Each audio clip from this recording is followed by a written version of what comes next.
Hey everyone! This video is going to talk about deriving rate laws when you have multi-step reactions.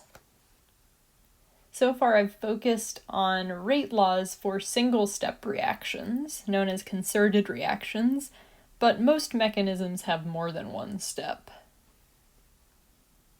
A simplifying assumption that we're going to make for deriving multi-step reaction kinetic rate laws is that we're going to assume that most intermediates are short-lived and that they don't accumulate in large quantities.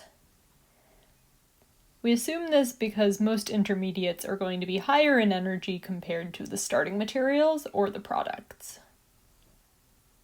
As long as our intermediates don't last long and are only present in small quantities, we're able to make a simplifying assumption, known as the steady-state approximation. This approximation is that the concentration of the reactive intermediate is constant.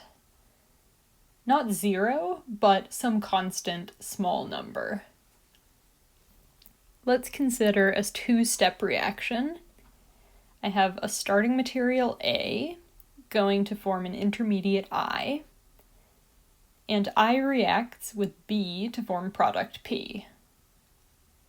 I'm showing that there's an equilibrium between A and I, suggesting that this is not the rate determining step. Instead, it's the second step that's assumed to be rate determining. I'll call the rate at which A gets converted to intermediate I K1. The rate of the reverse reaction of I going back to A is K minus 1, and the rate at which I reacts with B to form the product is known as K2. Let's think about the rate at which the product accumulates over time, known as dP dt. The rate at which product is made is going to be equal to the rate constant K2 times the concentration of I times the concentration of B. This is taking into account how fast the second step is occurring. What we don't know is the concentration of I. What you would put in the flask are A and B, and I is an intermediate that forms along the way. Now I'm going to consider how the concentration of intermediate I changes over time, the derivative di dt, and I need to consider things that make intermediate I and things that consume intermediate I. I is made from reactant A at a rate constant K1. So for my term for things that make the intermediate, I have K1 times the concentration of A. One way that I is consumed is from going from I back to A. This would occur at a rate K minus 1 times the concentration of I. I is also consumed by reacting with B to form the product. The rate at which I forms product P is equal to K2 times the concentration of I times the concentration of B. I put a plus sign in front of the things that make I, and then I put minus signs in front of the things that consume I. The steady-state approximation lets me set this expression for how the concentration of I is changing over time to 0. Meaning that it is not changing over time, and it is a constant. What I can do is move the expressions with the negative signs over to the right side of the equation, and then I can separate out the I term.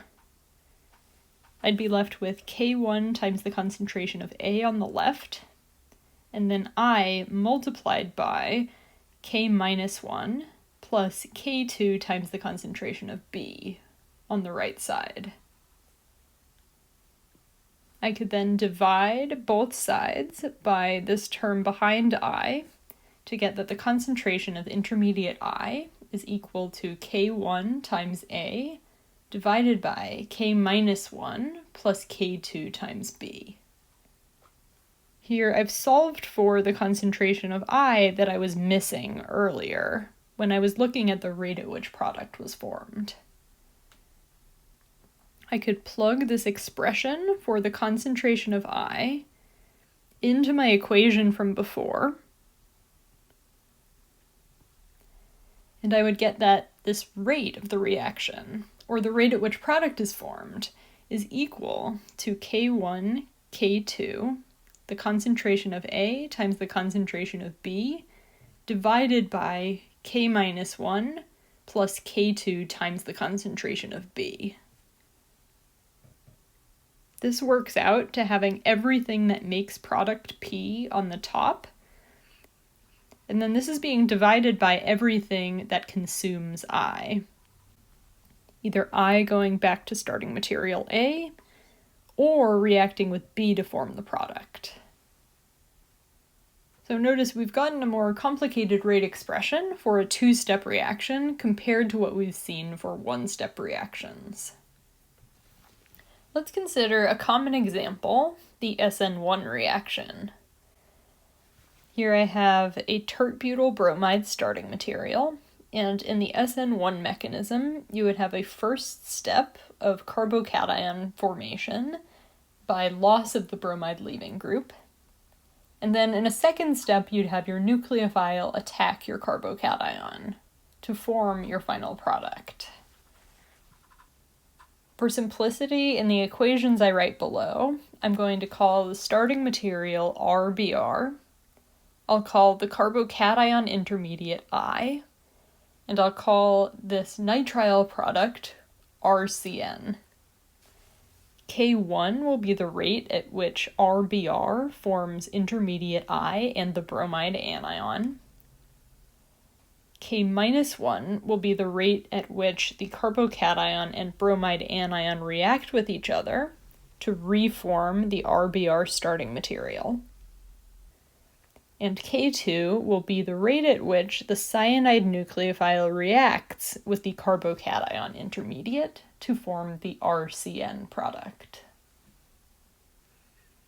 We want to consider the rate at which product is formed, and we want to look at the last step and what's involved. The formation of this product depends on the rate constant K2, the concentration of nucleophile, and the concentration of carbocation intermediate I. Because we don't put the carbocation into the flask directly, we don't know this concentration of the carbocation intermediate.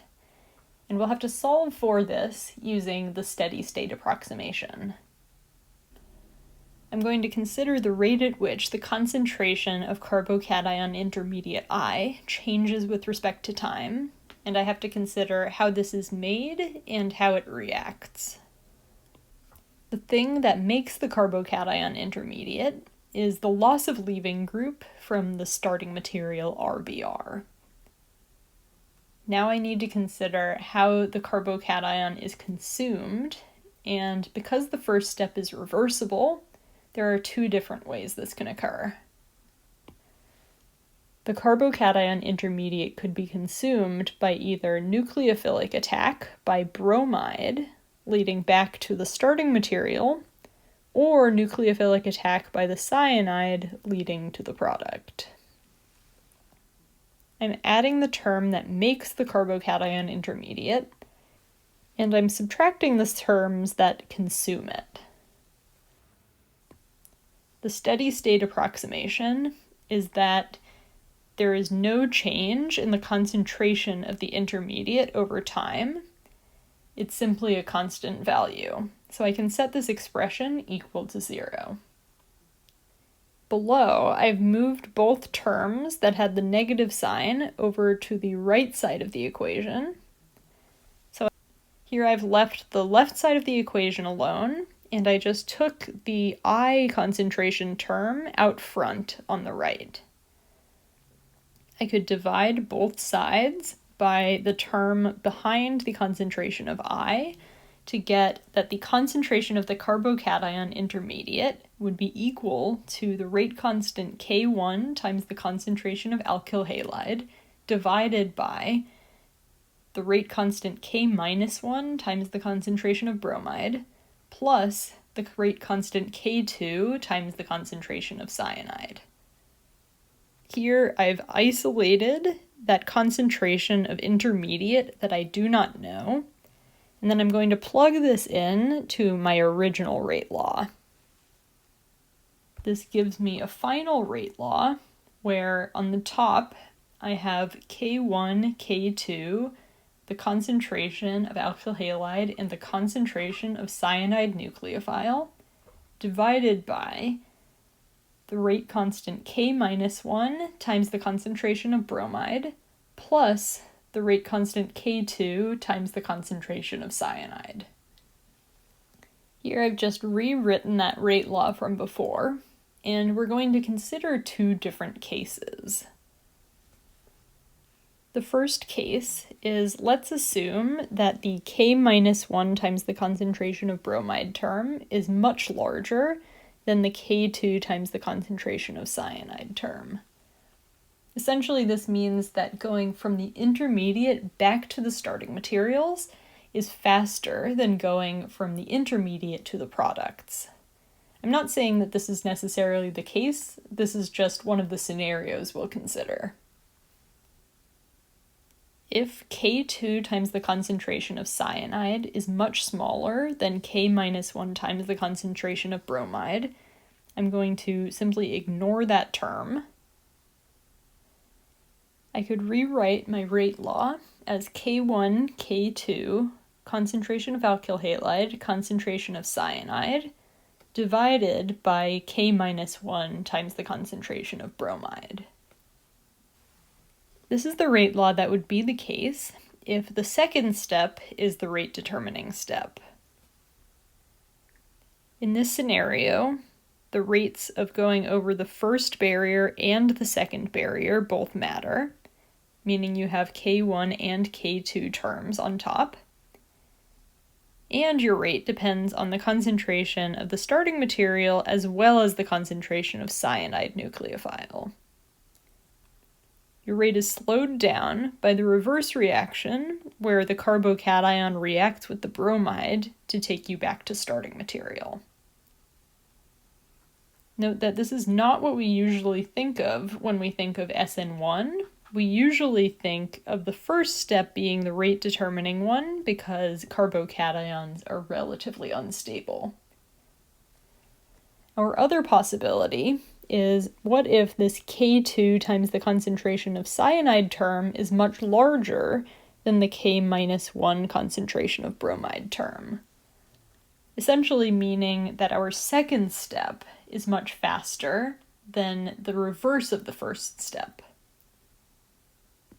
Here I've just rewritten that rate law from before, and I'm going to ignore this smaller K minus 1 bromide term. I would have the same expression on the top, but now on the bottom I just have K2 times the concentration of cyanide. Notice that I have K2 terms on the top and bottom that can cancel, and I have cyanide concentration terms on the top and bottom that can cancel as well. My rate law would simplify to just being K1 times the concentration of alkyl halide. This is actually the rate law that we learned in Chem 230 for SN1 reactions, where we considered that they just depend on the alkyl halide starting material and not the concentration of the nucleophile. This rate law will be the case if the first step of the reaction is the rate determining step. This means that all steps after the rate determining step are fast, meaning that the carbocation rapidly goes on to products rather than going over the higher barrier back to the reactant side. Also, because the cyanide nucleophile only appears after the rate determining step, its concentration does not contribute to the rate law. Here I've rewritten the conditions from the previous page, as well as the rate laws that I got from each of those conditions. We don't have much control over the rate constants, K-1 or K2, but we can in the lab control the concentration of bromide or the concentration of cyanide. We could bias our reaction to have a smaller K2 times the concentration of cyanide by making the concentration of cyanide low. Looking at our rate law, notice that our reaction is first order in the concentration of cyanide under these conditions. Alternatively, we could make that K2 times the concentration of cyanide term larger than the K-1 concentration of bromide term if we make this concentration of cyanide really large. Under these conditions, the rate law was K1 times the concentration of alkyl halide, and notice there was no cyanide term that appeared. Under these conditions, the reaction is zero order in cyanide. So depending on how much cyanide nucleophile you put into your reaction flask, you could make your reaction appear either first order in cyanide or zero order in cyanide. What you could look at is a graph of the rate of the overall reaction with respect to the concentration of cyanide. Imagine performing lots of different experiments, in each of which you have a different concentration of cyanide, and for each of which you measure the rate.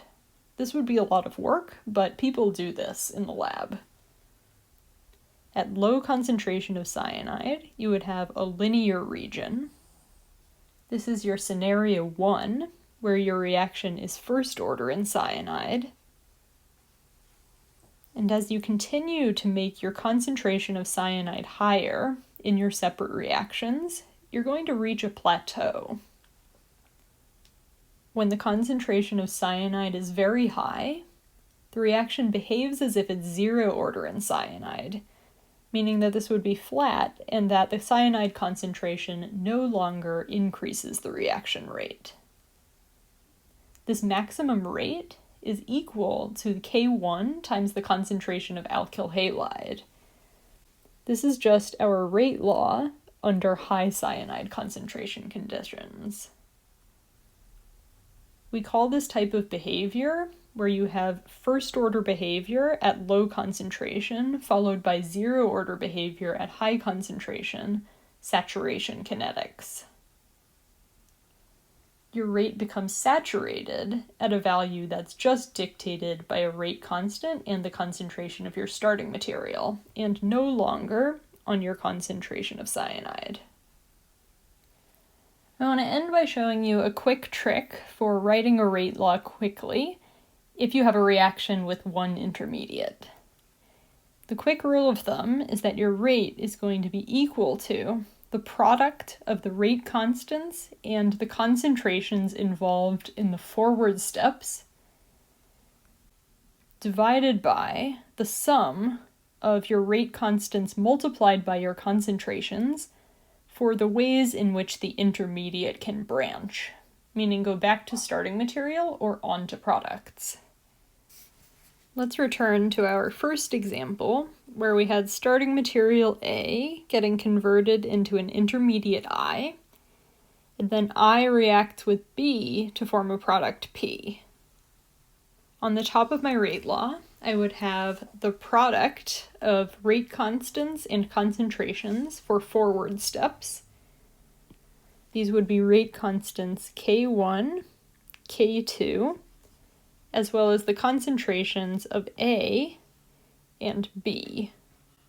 Your intermediate should never appear in this rate law. Then I'm going to take the rate constants and multiply them by concentrations, if relevant, for the ways in which the intermediate reacts. The intermediate goes back to starting material A by rate constant K-1, and then the intermediate goes on to product by reacting with B at rate constant K2. So in addition to K-1, I would add K2 times the concentration of B in the denominator. and that would be my final rate law. You could check this to see that this is the same rate law that we derived earlier by going through the steady state approximation. Alright, so in summary, today's video talked about rate laws for multi-step reactions. We used the steady state approximation, assuming that the intermediate concentration is constant over time.